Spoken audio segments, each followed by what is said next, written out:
I mean, I've discussed this at length for years on end. I think behind the scenes, the work that San Diego State has done with J.D. Wicker, Adela De La Torre, I mean, they've put in the work. As much as I've talked about it publicly, I'm sure they've discussed it privately day in and day out for months on end, if not years on end. And J.D. Wicker's back with us here, John and Jim, home of the Aztecs, San Diego Sports 760. First of all, J.D., congratulations. Thanks for hopping on. Hope you're doing well this afternoon. Thanks for joining us. Yeah, no, absolutely. Excited to get some time with the flagship and of San Diego State Athletics, the voice of Aztec football, and Jim. And Jim. And Brent, too. So, and Jim, congratulations. We went through a press conference, and I think everything went well. So we're excited. It's been a big day. I didn't ruin anything. I know. I should have taken a photo of the back of his head. I didn't. I remember you telling me, JD, that I show up for big press conferences. That's all I do. I show up for big press conferences. This was a big press conference, so I had to be there. All I know is I was so nervous when there was this big press conference when San Diego State went to the Final Four, and all I remember is JD after the press conference, or maybe before, comes up to Jim. He's like, "Oh, I see you. Like you're here with the back of your head." Like it was like I was all excited for the Final Four, and JD was talking about Jim's head. JD, how exciting is this for you personally and professionally to see this through to fruition? How meaningful is this for you in the athletic department and the university? Yeah, obviously we are very excited to have this opportunity. It has been something we've, obviously been working on for a long time to continue elevating our program.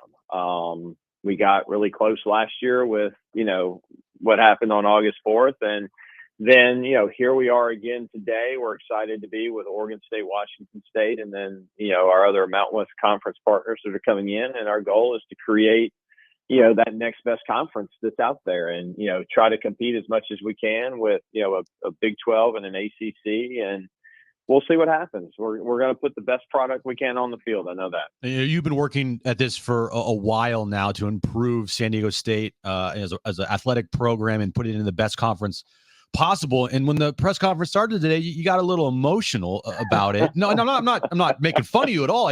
You're mocking me, Jim. I am not mocking you. I am not mocking you. That's for your wife, probably. I am asking you, yes. Where did that emotion come from for you today?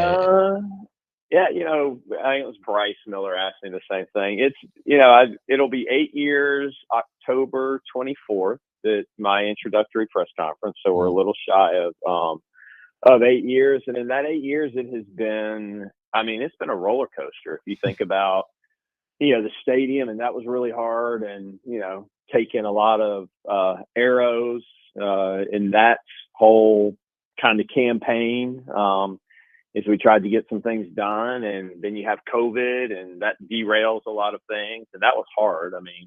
Obviously everybody lived it. And then, you get the stadium going and you're excited. And then unfortunately you have the dip where it's 110 degrees on the first game day, but then you're back up to the Final Four in the national title game. And then, it looks like Pac-12 is going to have, and then you're back down in that valley. So it's been a lot. And it's, it was special. Today was special. It's special for the community of San Diego, the San Diego State community. I am, proud of the fact that I got the opportunity to play a role in that. And, I hope everybody is thrilled with this next step that we're going to take. And I'm proud to have had that opportunity to do that for the community. And just like we did with the stadium and just like we do with graduating student athletes and all those things, so. It's probably, I've got two daughters too that, having kids does that to you too. You'll figure that out one day. So, so I'm excited. It's a good thing. No doubt about it. San Diego State's athletic director on really a huge day for San Diego State. J.D. Wicker with us right now. John and Jim, revenue obviously matters in college athletics. JD, you know it better than we do, but the revenue is reinvested in your athletic programs, in the university, in the student athletes. What could this mean revenue-wise for San Diego State athletics as, again, you venture forward? What is this going to mean? I think it's going to be better revenue opportunities. That's, it still remains to be seen what that, ultimate numbers are. But from the data that we've seen and, the schools that are going into the league right now, the Pac-12 enterprises, I think, is a huge asset. That's the network and all the facilities that they have with that. I think it's going to be it's definitely going to be a bump for us. It's also, you know, associating ourselves with, you know, the best that we possibly can at this point. And, you know, it's going to be, you know, quality football, basketball, soccer, tennis, whatever the sport is, quality opponents coming in that people can get excited about. And I think, you know, we'll work to monetize that as best we can and to be as successful as we can. And it will definitely benefit us. You know, college realignment, athletic realignment, it's based off football. I mean, football is the driving force in college realignment athletically, you know, but yeah. I mean, we all know that San Diego State basketball has turned into one of the premier programs in the country with obviously the Final Four run a couple of years ago. And I know there's a lot of fans wondering, like, how does this help basketball? What does this do for the basketball program going forward? Well, you've got, you know, obviously the work that we've done, but, you know, Boise State has been in the tournament, you know, a couple of times. They've been very good. They've actually kind of been our nemesis on the court. Colorado State has seen a lot of success. Washington State was in the tournament this past year. Oregon State was in the Elite Eight, you know, not that long ago. And we've still got, you know, more members that are going to be coming in. And, you know, again, football is a driver, but basketball is not insignificant as you think about the revenue that comes to the basketball shares and those types of things. So, and it's important. It's, you know, TV values basketball, not as much as football, but they do value it. And then you've got conference tournament opportunities. So I'm excited about this basketball league. It has the ability to potentially be, you know, tougher than the Mountain West, top to bottom on a consistent basis. JD, not to get too far in the weeds, but you mentioned shares, and correct me if I'm wrong. Typically, or a lot of leagues, and I think the Mountain West is like this, you get to the NCAA tournament and the shares are quote unquote split among the league members. Now, it's not always done that way, like the WCC with Gonzaga. Do you have any feel for what that could look like in the Pac-12? Is there an opportunity to earn more revenue off shares in this future league, or is that still too early to tell? Yeah, you know, we've got an idea of what all that's going to look like. We've still got a long form contract that we've got to that we have to finish to negotiate. There's some elements within things that were a little too complicated to finish in our, you know, kind of 72-hour time frame. But we have a good framework where I think, you know, you'll have the opportunity to, if you're a successful team in the conference, you're going to have an opportunity to be rewarded for that. But I also think, you know, it's important that everybody have a solid base that they're working from. So I think we will find a way to get to the best of both. Yeah, this is just the first step. Obviously, there's a lot more steps after this, but this was the first big one. And the next step, I would assume, is obviously adding more schools to this new Pac-12. When that does happen, how much does regionality matter as far as the further expansion of the new Pac-12 conference? Yeah, there are a significant number of components that will go into this that we will look at. You know, regionality is also important, but we also want to make sure we're getting the best and the right teams into the league. So that will be something that over the next, you know, however much time, I think it will start sooner rather than later, obviously, for obvious reasons. But we're going to go out, we're going to put the best league together, and regionality is a component of that. But you also look at, you know, television markets, you look at success, all the different components that I'm sure you can think of are definitely things that we're considering. Is there a preferred number in mind for this conference as far as schools in it? You know, I'm not going to speak for the group. I can speak for myself. And there's nothing in any agreement or any discussion that we've had that we will hit this number or that number. My preference would be at least 9 football playing schools so that you get 8 conference games. If it were 10 schools and we wanted to play a 9-game conference, that, you know, that doesn't hurt my feelings. And then I think having 10 schools that play basketball so that you can get to 18-team round robin, those are important numbers just from a scheduling standpoint. JD Wicker with us right now on San Diego Sports 760. So, JD, would there be a scenario, and again, not speaking for the league, but in your mind, is there a scenario where you would have, you know, non-football members as well potentially in the league? Is that a possibility? 9 football playing members is a possibility. Oh no, but I'm sorry, but also like a non-football, like a basketball. Oh, I'm sorry, yeah. non. Yeah, non. I'm sorry. Yeah, is that possible? Yeah, not. I mean, if that is we go and sift through all the data and look at, who we might be interested in, and if they have interest as well, and it makes sense, then we're not taking anything off the table. You said at the press conference, now feels like a really good time for TV deals, and the TV deal for this new Pac-12 conference is a huge thing. So going forward, like, I know we have until 2026, but like timetable wise for that, how quickly does this conference want to also get that done, along with first getting all the schools lined up in order? Yeah, I mean, we'll be out in the market immediately. So we'll, again, it's a good time. There's a lot of people out there who are hungry for college football and college basketball and all the other things. So, and the good news is the Pac, there's not a current TV deal or anything like that holding you back that you have to get through. So I would assume is we're, and that's one of the elements of why you want to, do it the right way, but, figure out who the other members are going to be that join, so that you can really solidify those conversations that you're having with TV partners out there. JD, just a couple more before you go. We know it's busy today and this weekend, obviously, and we can talk about Cal San Diego State Saturday night in Berkeley. But what's been the reaction of your athletic department, the coaches around your athletic department, not just with football and men's basketball, but in totality? What is the reaction you're hearing internally? And, what have you heard over the last 24 hours?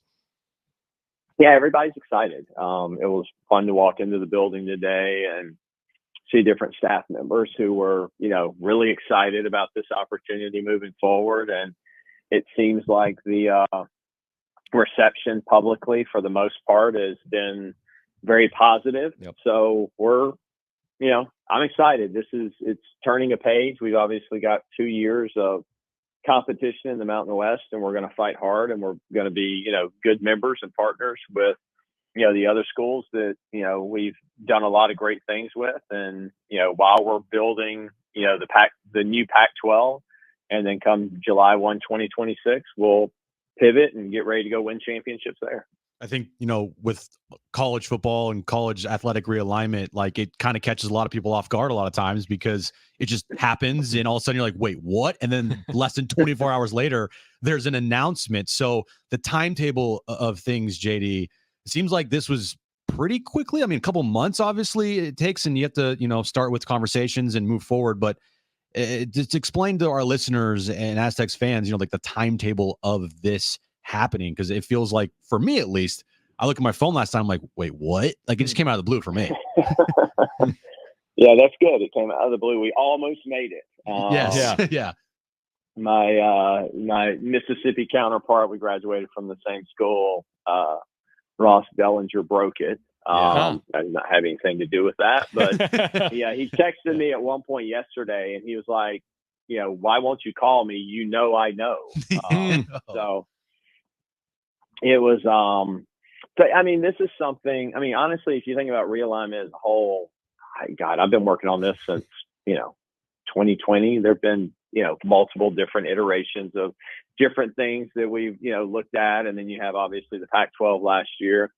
And then, obviously people were trying to figure out what they were doing to get into this, academic year, have games to play, all those types of things. And then over the summer, conversations started, kind of happening again. And then the last couple months, things really started picking up steam. And then, this week has, been a whirlwind. I think it's Thursday. We spent, I can't remember if we started in earnest on Monday or Tuesday, but, it was pretty much 2 straight days of just, first thing in the morning to the last thing at night, Zoom calls, phone calls, talking with all the different entities that you have to talk to make sure everybody's comfortable. And, so it was, it was fun now if you look back on it. And, we've got some good stories that we can share with people over, various things that happened. But it is amazing how these things happen quickly. And, and ours took longer than a lot of them have. I mean, there, some of these things happen. I think Oregon and Washington basically had 24 hours to make a decision. So it's always interesting to see how it plays out. And why now instead of maybe a week from now or 2 weeks from now? It just kind of how it played out and what seemed like the best timing to have it happen. Everybody gets nervous that something else is going to break, something else is going to happen, Right. somebody's going to try to do something. So, we were able to get to a point where we could get this done, and so we got it done. Last question, Why wait? I'm sorry, JD, to cut you off, which I No, think you're I did. I was just going to say Saturday night, San Diego State and Cal. It's obviously only game 3 for Coach Lewis. What's your just reaction to the start of this new era and the opportunity in front of San Diego State for their first road game up at Berkeley on Saturday night? Yeah, I'm hopeful we go up and continue the growth of the team. Obviously, we've got some challenges with some injuries and how that's gonna that impacts the offensive line. The defense has been outstanding the last 2 games, and we've got to be better with the football. You score a touchdown, and I think that would have made it 7-7 if you don't fumble on the goal line. Could be a completely different ball game at that point with the way our defense was playing. And, you get some confidence. You just got to execute, and that's something that I think this team is still figuring out, still learning. Again, a lot of new pieces, but even though we did get shut out this weekend, still saw some progress with how the offense operated at times, and hopefully we'll continue to see that growth in Berkeley against Cal, and obviously a good football team coming off of a great win. But then we get an open date and go to Central Michigan and get into our conference schedule, and so hopefully good result this week, or at least learn from this, and then take a week to get some kids healthy and launch into the next part of the schedule. Yeah, it's just a great coincidence that San Diego State's playing Cal and Oregon State's playing Oregon, and you have it's a big weekend. Yeah, You're right. It is. like... It's a big weekend in the West. JD, thank you. Congratulations. We're thrilled for you, obviously, here, home of the Aztecs. I know it's been a long time coming. Congratulations to you and your staff and the university on all these efforts being rewarded. And let's do it again soon. We'll see you Saturday at Cal. Yeah, no, appreciate it very much. And again, appreciate y'all's support through everything and all that you do for San Diego State athletics. And yes, John, I will see you, I guess, tomorrow night in Walnut Creek, and we'll go from there, and go Aztecs. Looking forward to it, JD. Thank you again. Congratulations. That is JD Wicker, San Diego State's athletic director. We react, plus JB Long at 5:30. It's Sean and Jim.